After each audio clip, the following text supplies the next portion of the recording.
we have an interesting word over here, Lo Chupasha. What does Lo Chupasha mean? This isn't this the shoresh is Chei Pet Shin, not a sin. If this was a sin, the shoresh would be lechapes, for to search out something. But here with the shin, it's the shoresh means chet peshin, like chofesh, freedom.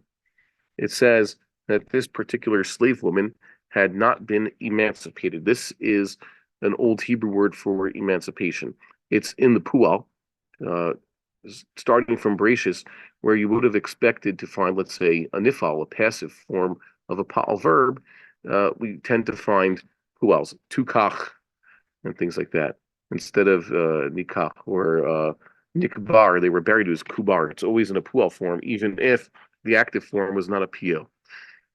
So in this case, she was not emancipated. That's what it means. It could have been nech pisha with in a nifal form.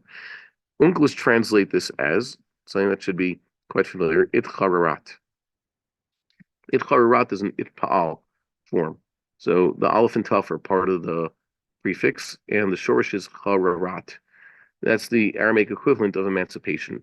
For those of you watching at home and those of you present, what do you notice about this word? What does it remind you of? I'll give 3 seconds. 1, 2, 3.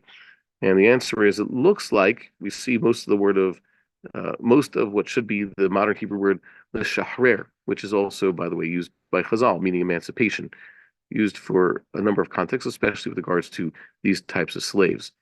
In this case, maybe we should have expected this to be, the shin should have shown up somewhere, or maybe the tuf is instead of the shin.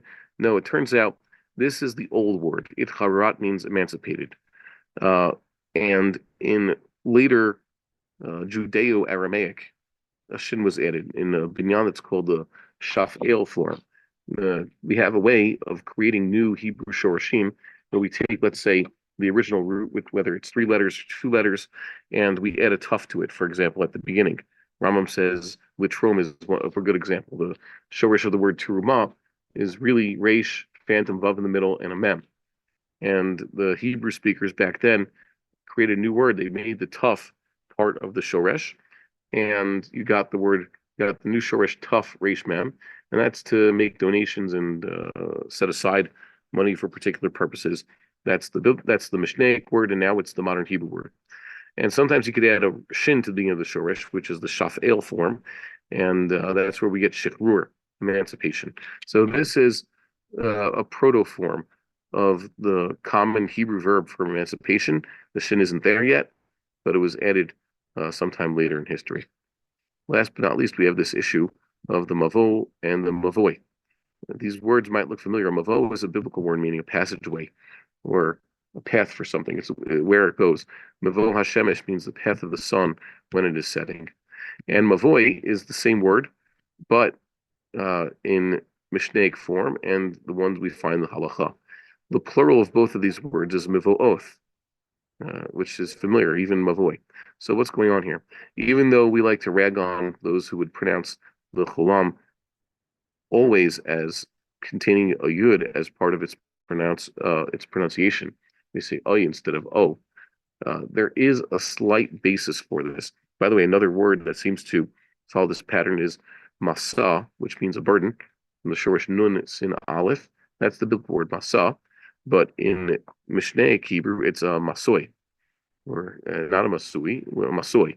Now, yes, someone's going to jump at me. That's a kamatz that seems to be turning into a cholam yod. Yes, that is the case. We have a few of those examples. What's going on here is, first of all, an interchanging of the aleph in the shoresh with a phantom hey or yud. Whenever you have most of the time, a hey at the end of the shoresh, take for example shin bet hey or resh aleph hey, that hey can be thought of as also a yud or a taf. In some conjugations, a taf appears. In some conjugations, it's a yud. In some conjugations, it's a hey. Take for example the shorish resh aleph hey once again. So when you have the past tense masculine singular, it's just ra'ah. The hey stays, but it's silent. And if you're saying that, well, I saw it, so it's ra'ithi, in which case now we have a yud there. The thi shoresh means it was I who did it, but the chirik yud preceding it is part of the shoresh. And Sometimes you say that she saw it, so that'd be ra'atha. In this case, she saw, and the tuf has now taken its place in Shorish. And as we discussed before, there's an equivalent of this phenomenon in Aramaic. What happens with certain Shorashim, especially starting with the Bible, but continuing through the Mishnah, is when you have an aleph at the end of the Shoresh, it becomes interchanged with a hey at the end of the Shoresh. The Shorashim Pei Lamed Aleph and Kuf Resh Aleph, uh, respectively, changing places with the Pei Lamed Hey and Kuf Resh Hey. We discussed also in previous Shirim, so you could find those on YouTube. But also, starting with, let's say, the book of Daniel, you see there is this interchangeability of clusters of olives and comets. For example, you have over here, Ma'elah Ila'ah is pronounced the way they would pronounce it, the high God. It's there's a in the pronunciation it's Lamed Kamatz and then an Aleph and a Kamatz and a silent Hey. That's how we pronounce it. But it's written Ila'yah, Lamed Yud Aleph. So you see what's going on here. In the written form, you got a Yud Aleph, La, Ya, and in the Hebrew, La'ah. And you have also with Kastaya, Kasta'ah, Madaya, Mada'ah, for example. So there's an interchanging. Is it should there be a Yud here, or should there be an Aleph? Which one is pronounced? Okay, good question. So you see that in Mishnaic or Aramaic influenced Hebrew, this Aleph has basically been changed to a Yud, and that's the way we've been having it in the Rambam, even though in the plural form Mivo'oth or represents both of them. Okay, interesting thing to know about how Hebrew works. Remember, all languages have a certain fluidity and they're constantly evolving. So to say that there should be an objective, permanent set of rules that govern this is a little bit wrong. However, we do have a tradition also that we're supposed to stick to the way uh, the pronunciation is passed down, at least with regards to when reading the Bible. So in those cases, we talk about objective rules and an objective pronunciation. Indeed, I wouldn't get on someone's case in the Mishnah.